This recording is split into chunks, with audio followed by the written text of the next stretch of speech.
All right, well, certainly enjoyed a little bit of a dry out period. But it's coming to an end. Yeah, I mean, we had 7 straight days of dry weather, which is the longest we've seen in the year so far. So it's been a nice stretch, but it's all going to change this weekend as more rain is on the way. Even some out there tonight. You see, I should say, the first look at the radar shows just some scattered showers. But if we look off to the southwest, those are much heavier showers. Those are going to roll in mainly while you're sleeping. So the good news is a lot of this will happen while you're in bed, not really impact most of your Friday. But we'll see if these showers persist for a little bit longer tomorrow afternoon as another wave develops. Now for the weekend, totally different system. It's this system here. It doesn't look like much right now, but it's going to move into the Carolinas. And by Saturday night into Sunday, we're going to see mainly snow in the mountains, a mix across the foothills. And then the Piedmont, it's likely going to be mostly rain, but even here we could see a brief mix of snow. Not a huge impact. What I mean by impacts, not going to affect the roads all that much.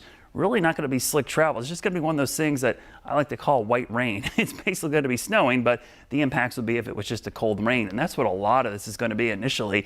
It's just not a lot of cold air with this system. And when I mean cold air, I'm talking about below 32 degrees in the whole column. Remember, the way winter precipitation goes, it's not just the temperature at the ground.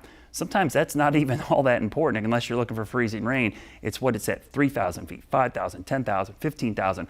All those layers of the atmosphere are really, really important. In this case, the mid and upper levels will be much colder than the surface temperatures. And the question is how much of that can work its way down to the surface. So I'm going to show you the surface temperatures here. We'll show you the Futurecast radar and pay close attention to the type of precipitation, whether it's snow, rain-snow mix, or just rain, but also the surface temperature. So we go into Saturday, most of the day's dry. Here comes the rain. Notice temperatures, not warm, but it's above freezing. We're in the 40s. Some snow in the mountains. Watch over time as some of this rain will mix with snow, but notice that the temperatures stay above freezing. That's because the cold layer loft's getting closer to the ground, but not completely to the ground. So we're going to see temperatures likely above freezing. And yes, it can snow above freezing. It happens all the time.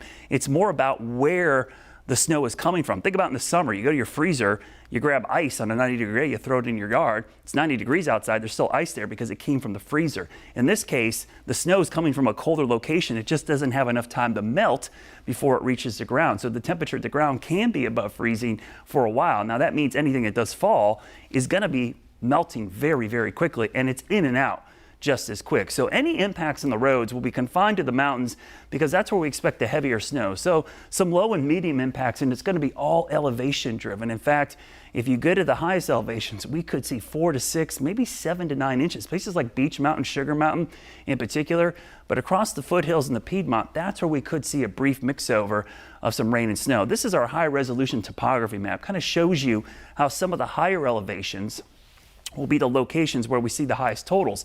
As you work down to the lowest levels, that warm layer is going to be thicker, which means the snowflakes have more time to melt, and they end up being mostly wet snow or just rain. So by elevation, the higher you go, the more snow you're going to see. So Beech, Sugar, Grandfather, Mount Mitchell, those areas could get huge amounts, while places in the valley can end up with 1 to 2 or 3 inches of snow. Now there is going to be a wind component to this system, strong northeast winds. So that nor'easter setup is going to give us strong winds for Sunday. So I think that might be the bigger impact, more so than even the snowfall. Here's a look at your Guy Roofing 7-day forecast. So tomorrow, just a few scattered showers, but look at the one chilly day. It's Super Bowl Sunday with some snow mixing in. Then next week, it's right back to the warmth, temperatures in the 60s and even 70s.